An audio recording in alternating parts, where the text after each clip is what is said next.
Hello friend, आप लोग कैसे हैं। मैं यूट्यूब चैनल सक्सेस हमारे साथ में आज का टॉपिक लेकर आया हूं महाजनपद काल, जो यूजीसी नेट दिसंबर में एग्जाम होने वाली है 2023। तो उससे संबंधित एमसीक्यू चल रहा है टॉपिक वाइज। आज का टॉपिक है महाजनपद। इससे पहले वैदिक काल देखे थे। वैदिक काल में 2 एमसीक्यू दिए और आज देखेंगे महाजनपद का। तो आप लोग कैसे हैं? आप लोग अच्छे होंगे। ऊपर वाले से कृपा हर पर बना रहे। तो आज से नवरात्रा भी चालू हो रही है, तो आप लोग अच्छे से दुआ कीजिए कि इस बार रिजल्ट हो जाए।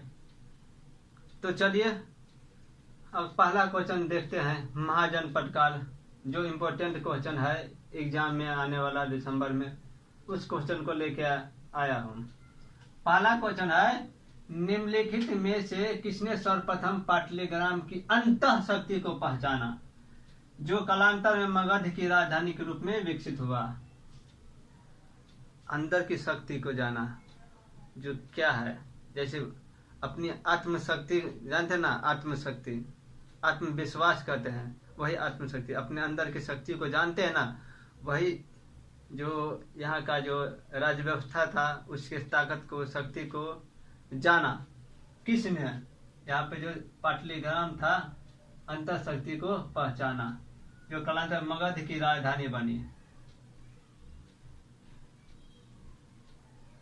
विकसित हुआ। बिंबिसार, अजातशत्रु, उदयन, कालाशोक कौन शासक थे जो पाटलीग्राम के अंतर शक्ति को जाना? तो अजातशत्रु। बहुत अच्छा से फायदा उठाया। आधुनिक अंचल से प्राचीन पांचाल की पहचान की जा सकती है। प्राचीन काल में जो पांचाल थे, अभी जैसे मेरठ है, अवध है, बुंदेलखंड, रुहेलखंड है, तो कौन ऐसा जो अंचल है वो प्राचीन काल में पहले क्या थे? तो पांचाल थे।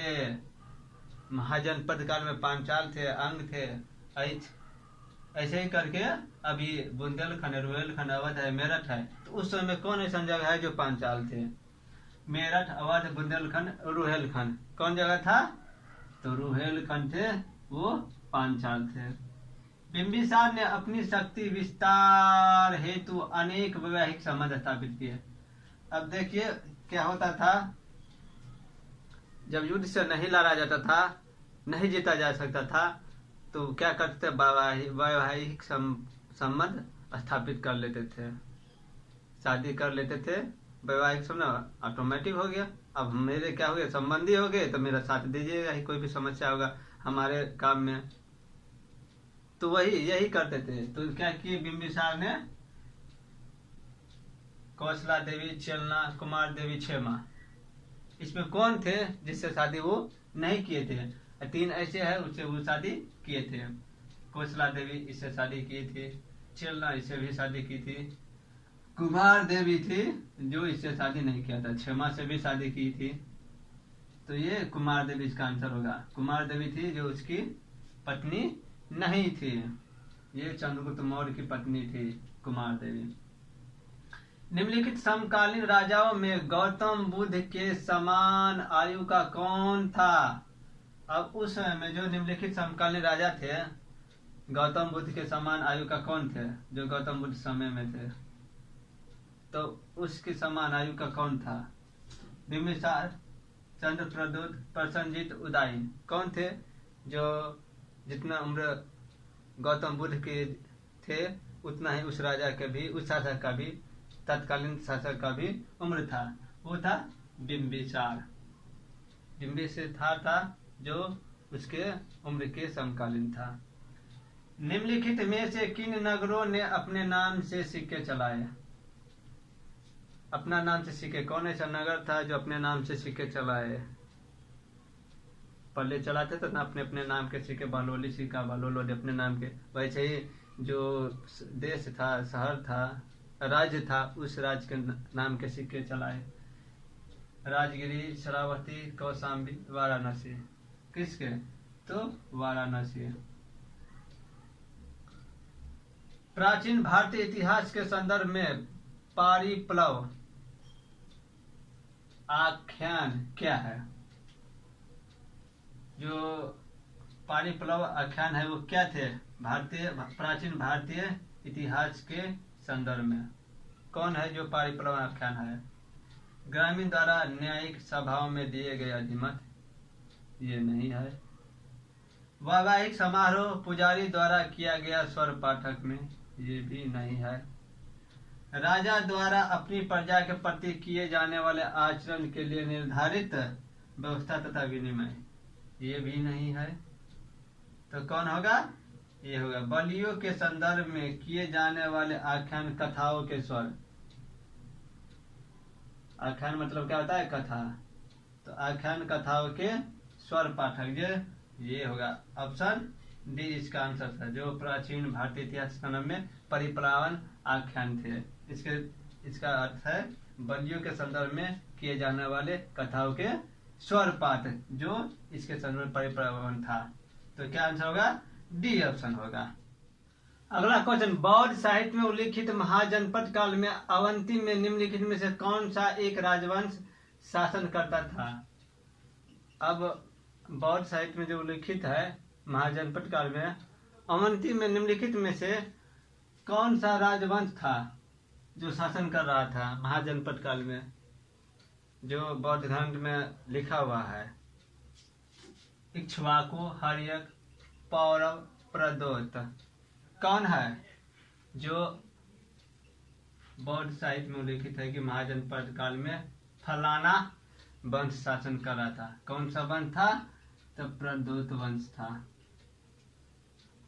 श्रेणियों में एक निश्चित धनराशि जमा करके उसके ब्याज से दान करने की व्यवस्था थी। उस निश्चित धनराशि को क्या कहते थे? एक था निश्चित धनराशि था जो ब्याज से दान करने की व्यवस्था थी। जो ब्याज आता था धनराशि से ना, उस धनराशि क्या करते, वो धनराशि क्या करते थे? तो उसका पैसा को, धनराशि को दान में दे देते थे। उस धनराशि को क्या कहा जाता था? शुल्क, हिरण्य, अक्षय निधि। क्या कहा जाता था? तो अक्षय निधि कहा जाता था। शक्ति संपन्न साम्राज्य के रूप में मगध के उत्कर्ष का प्रारंभ किस शासक के काल में हुआ था? मजबूत स्थिति में किस शासक के काल में हुआ था? शक्ति संपन्न साम्राज्य बना था महापद्मनंद, अजातशत्रु, बिंबिसार, शिशुनाग। किसके शासन के काल में था? तो बिंबिसार के शासन के काल में उत्कर्ष का प्रारंभ हुआ था, शक्तिशाली बना था। निम्नलिखित में से किस स्थल के साथ कपिलवस्तु की पहचान का समर्थन नवीन साक्ष्यों से होता है? किस स्थल के साथ? कौन सा स्थल था जो कपिलवस्तु की पहचान का समर्थन नवीन साक्ष्यों से होता है? परौना, पिपरहवा, रुमिंदई, तिलोराकोट। किससे होता है? तो पिपरहवा स्थल के साथ कपिलवस्तु की पहचान का समर्थन नवीन साक्ष्यों से होता है। निम्नलिखित में से किस समुदाय में बिंदुसार की धार्मिक रुचि थी? बिंदुसार, ये बिंदुसार है, बिंबिसार नहीं, बिंदुसार है। बिंदुसार की धार्मिक रुचि थी। बिंबिसार की धार्मिक रुचि थी बौद्ध धर्म, इसके बाद जैन धर्म। तो क्या थी धार्मिक रुचि बिंदुसार की? बौद्ध धर्म, जैन धर्म, आजीविका, लोकायत। कौन था? तो आजीविका था। बिंदुसार का धार्मिक रुचि था बिंदुसार की। प्राचीन भारतीय राजप्रसादों के किस मंडप की तुलना मुगल कालीन दरबार एक खास से कर सकते हैं, जहां राजा गंभीर मंत्रणा करता था? क्या करता था? मंत्रणा करता था। जो प्राचीन काल में कौन सा मंडप था जो मुगल काल में दरबार एक खास से तुलना किया गया है? मुगल काल में जो मंत्रणा होता था ना, दरबार एक खास, यहाँ पे क्या करते थे? राजा बैठते थे अपने मंत्रीगण के साथ और गंभीर मामलों पर, गंभीर चीजों पर मंत्रणा होती थी, बातचीत होती थी। तो उसका कौन सा था प्राचीन काल में? प्राचीन भारतीय राजप्रशासन के कौन सा मंडप था जो उसकी के मतलब दरबार खास कर सकते थे, मतलब बराबर था।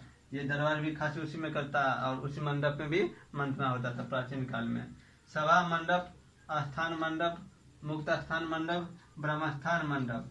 कौन मंडप था?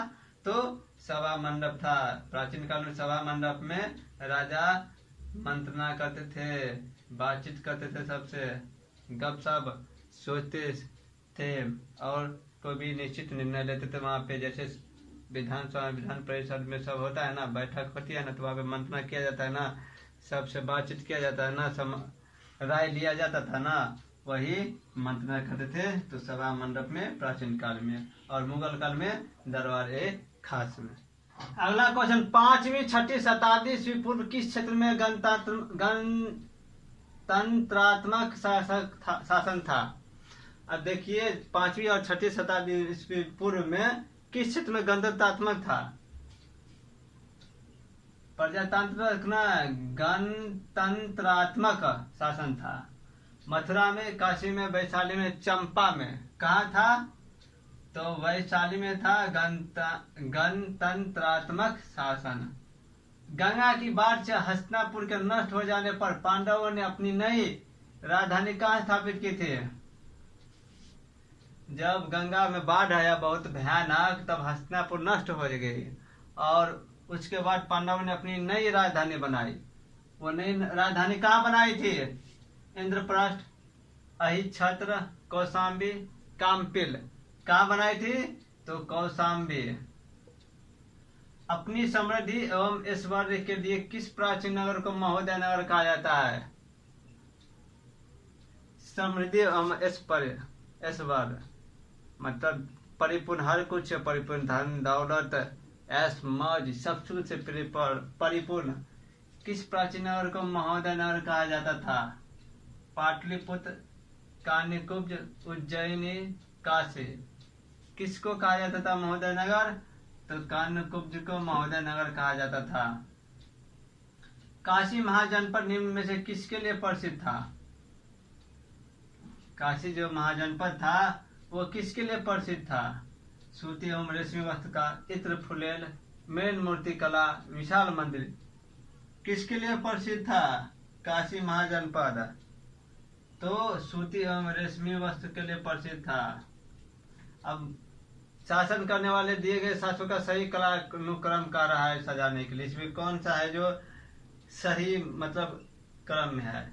बृहद्रथ, बिंबिसार, शिशुनाग, बिंदुसार। ये तो गलत है। शिशुनाग, बिंदुसार, बृहद्रथ, बिंबिसार, ये भी सही नहीं है। इसके बाद अब है बृहद्रथ, बिंदुसार, शिशुनाग, बिंबिसार, ये सही है। शिशुनाग, बिंबिसार, बृहद्रथ ये भी गलत है। पहले बृहद्रथ था, इसके बाद बिंदुसार, इसके बाद शिशुनाग, इसके बाद बिंबिसार आया था। तो ऑप्शन क्या हो जाएगा? सी सही हो जाएगा। किनका प्रजातांत्रिक शासन था? इसमें प्रजातांत्रिक राय खोजने के लिए कौन कौन था वो प्रजातांत्रिक था? गणतंत्रात्मक नहीं, प्रजातांत्रिक। शाक, मल, वजीर, उपरोक्त में से सभी। तो प्रजातांत्रिक शासन सभी का में था, सबका प्रजातांत्रिक शासन था।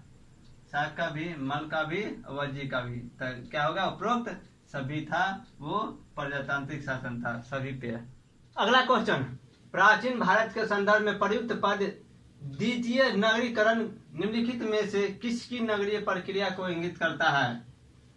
ये पद जो है, प्रयुक्त पद जो है द्वितीय नगरीकरण, ये द्वितीय नगरीकरण किसकी नगरीय प्रक्रिया को इंगित करता है? किस नगर पर? सिंधु घाटी, गंगा घाटी, नर्मदा घाटी, कावेरी घाटी। किस घाटी को मतलब किस नगरीय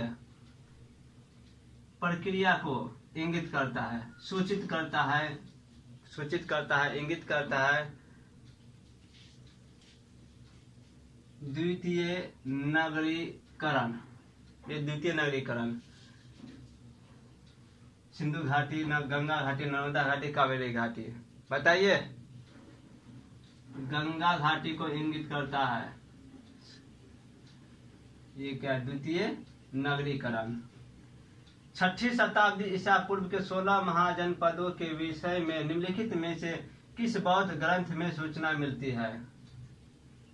अब बताइए, किस बौद्ध ग्रंथ में 6ठी शताब्दी ईसा पूर्व के 16 महाजनपद थे ना, इसके विषय में जानकारी मिलती है? किस बुक में लिखा गया है 16 महाजनपद के बारे में, 16 महाजनपदों के बारे में? दीप निकाय, अंगुत्तर निकाय, दीघ निकाय, त्रिपिटक। किस में है? तो अंगुत्तर निकाय में महाजनपद के बारे में बताया गया है, 16 महाजनपद के बारे में। किसमें? तो अंगुत्तर निकाय में से जानकारी प्राप्त होती है। महाजनपदों के उदय के कारण के रूप में कौन संबंधित नहीं है? अब जो महाजनपद जो उदय हुए है उसके बारे में कौन क्या है? संबंधित नहीं है, उसके विषय में सही नहीं है। जो उदय हुआ था महाजनपद।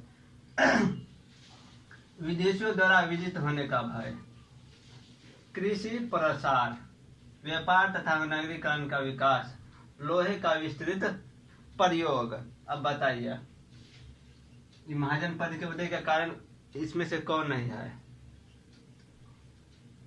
विदेशियों द्वारा विजित होने का भय, ये उदय से क्या संबंधित है? क्या संबंधित हो सकता है? ये विदेशी जो विजित कर जाएंगे तो उससे क्या संबंधित है? ये नहीं है। निम्नलिखित में से किन ग्रंथों में 16 महाजनपदों का नाम मिलता है? 16 महाजनपदों के बारे में इसमें दिया गया है और उसमें नाम मतलब पूरा सही सही लिखा है कि ये राज थे उस समय में। अंगुत्तर निकाय एवं भगवती सूत्र एवं भागवत पुराण, इंद्रिय जातक एवं अंगुत्तर निकाय, ललित विस्तार एवं इंद्रिय जातक।